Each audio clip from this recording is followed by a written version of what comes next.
Kansas is a state in the Midwest United States. Its capital is Topeka, and its largest city is Wichita.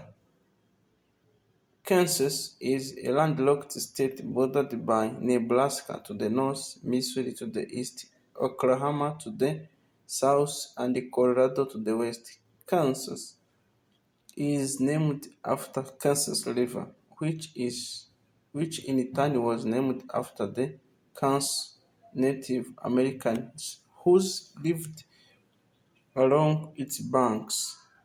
The tribe name Native is often said to mean people of the south wind, although this was probably not the term original meaning.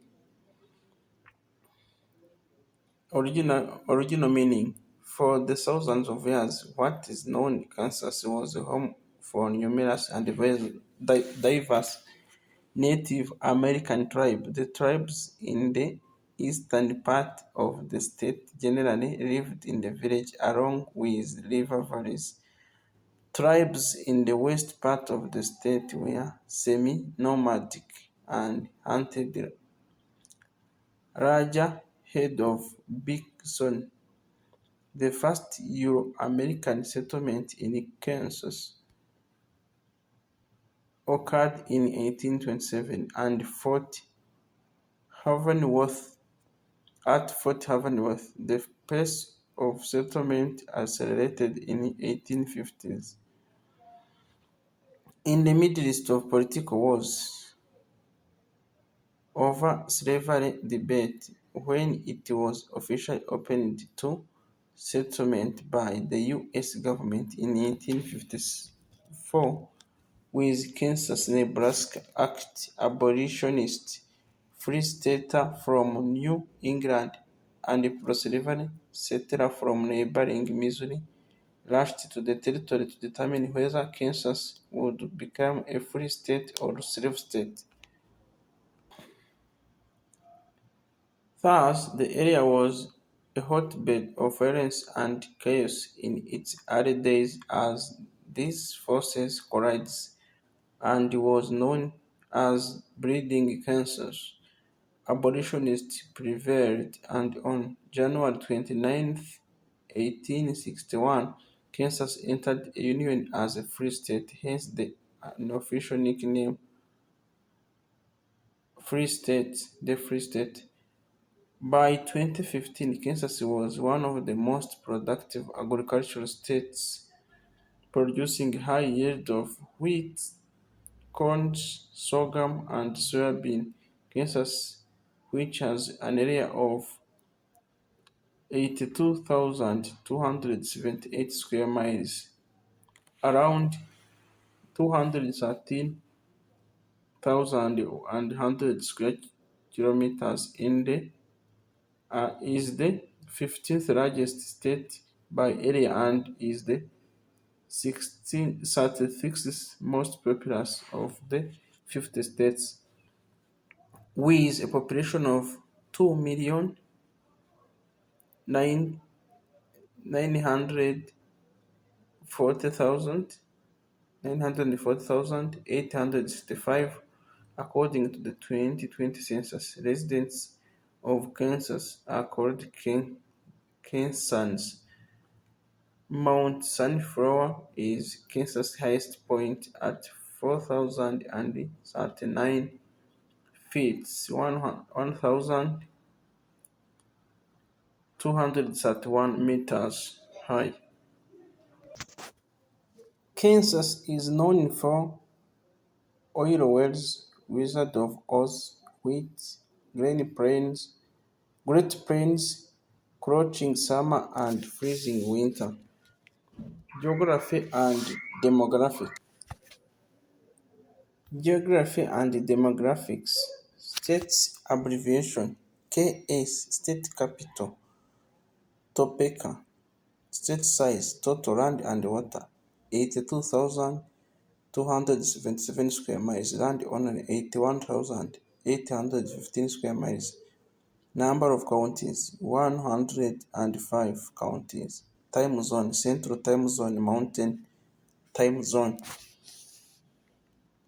Bordering states: Colorado, Missouri, Nebraska, Oklahoma.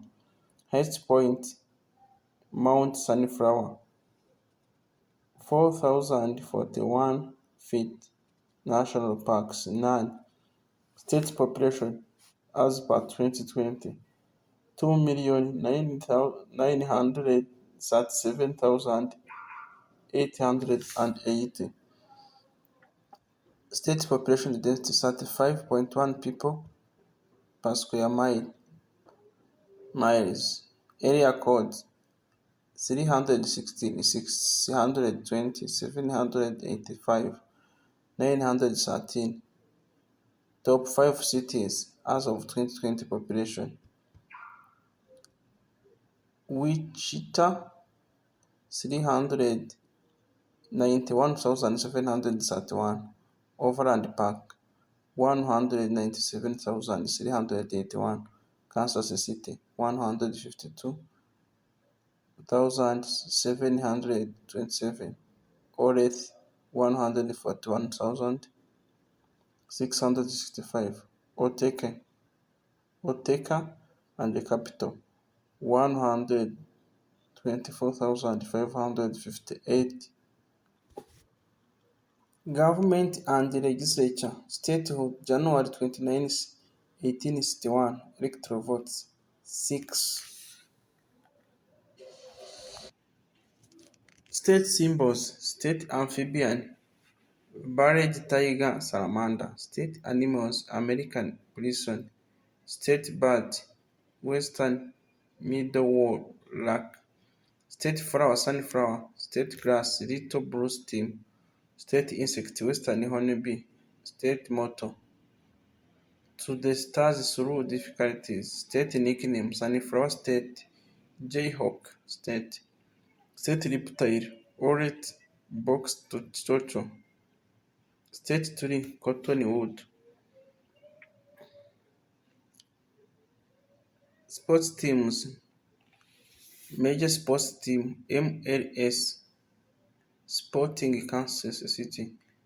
NCAA Division I schools: University of Kansas, Kansas State University. Wichita State University, Missouri Valley. Table tennis clubs in Kansas: Leawood, Kansas City Table Tennis. Overland Park, Kansas Blue Valley Table Tennis. Wichita Table Tennis Association. Popular tourist attraction: Big Brutus Museum in West Mineral, Kansas. Brown River Board of Education National Heritage Site. The heritage site consists of schools and adjacent grounds that commemorates the landmark. U.S. Supreme Court decision aimed at ending racial segregation in public schools located in Topeka, Kansas. Cosmosphere Space Museum in Hudson, Kansas. Eisenhower Presidential Museum in Auburn, Kansas. Exploration Press Science Museum in Wichita, Kansas. Kansas Aviation Museum in Wichita, Kansas. Kansas Speedway Car Racing Track in Kansas City, Kansas. Museum of World History Museum in Wichita, Kansas. Old Cowtown History Museum in Wichita. Overland Park, Arboretum Park in Overland Park, Kansas. Rolling Hills Zoo in Salina, Kansas. Sedgwick County Zoo in Wichita, Kansas. Sunset Zoo in Manhattan, Kansas. Tanganyika Wildlife Park Zoo in Goddard, Kansas. The Keeper of Brains, still structure for Black Bear Bossing, located in Wichita, Kansas. Wichita Art Museum in Wichita, Kansas. Popular iconic Kansas foods. Kansas is famous for the following foods: BBQ, fried chicken, biologs, burnt ends, sour cream, and raised beer. The Z-Man, Slider, famous people born in Kansas, Nobel Prize winner. Harry W. Sutherland Jr., Physiology or Medicine, 1971.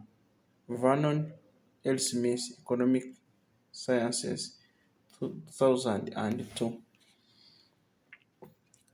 Pro Football Hall of Fame members: Jack Christiansen, safety; kick returner, inducted in 1970; Gary Sayers, halfback, inducted in 1977; John Lynx, running back, inducted in 1992; Barry Sanders, running back, inducted in 2004; Willie Shades, guard, inducted in 2015; Baseball Hall of Fame player: Walter Johnson, pitcher, inducted in 1936; Joe Tinker, shortstop, inducted in 1946; Naismith Memorial Basketball Hall of Fame player: Bud Foster, forward, inducted in 1964; Paul Endicott, forward, inducted in 1972; Ernest Sheffield, forward, inducted in 1974;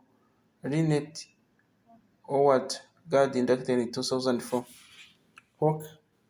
Hockey Hall of Fame member Silas Griffiths, defender, inducted in 1950; famous actor and actress Christy Alley, Dennis Hopper, Carey Walgreen, famous singer Martina McBride, Gerald Niemann, James Wesley. Fun facts about Arkansas. The state of Arkansas is named after Kansas, an Indian tribe that lived in the region about 12 years ago. The Kansas people were called Kansas, and that became the name of the state. The geographic center of the 48 contiguous United States is located about 2.6 miles northwest of the center of Lebanon, Kansas. Because of importance in the aircraft industry, Wichita is known as air capital of the world. In 1958, the first Pizza Hut restaurant was opened in Wichita, Kansas. The first woman mayor in the United States was Susan Madora Salter, who was elected to the office in Ogonia, Kansas in 1887. Kansas state game law prohibited the use of mowers to hunt ducks. The Bruce Grain Elevator in Hinesville, Kansas is the largest grain elevator in the world. It is 2,717 feet long. Walt Disney opened his first animation studio in Kansas City. Supposedly, he feeds a small mouse in the building, which he later said was his inspiration for Monkey Mouse. Thank you very much for being with us as we are talking more about US states. There are 50 and we discuss one by one until the end. If you are new, you can subscribe so that you cannot miss any of the videos. See you in the next videos.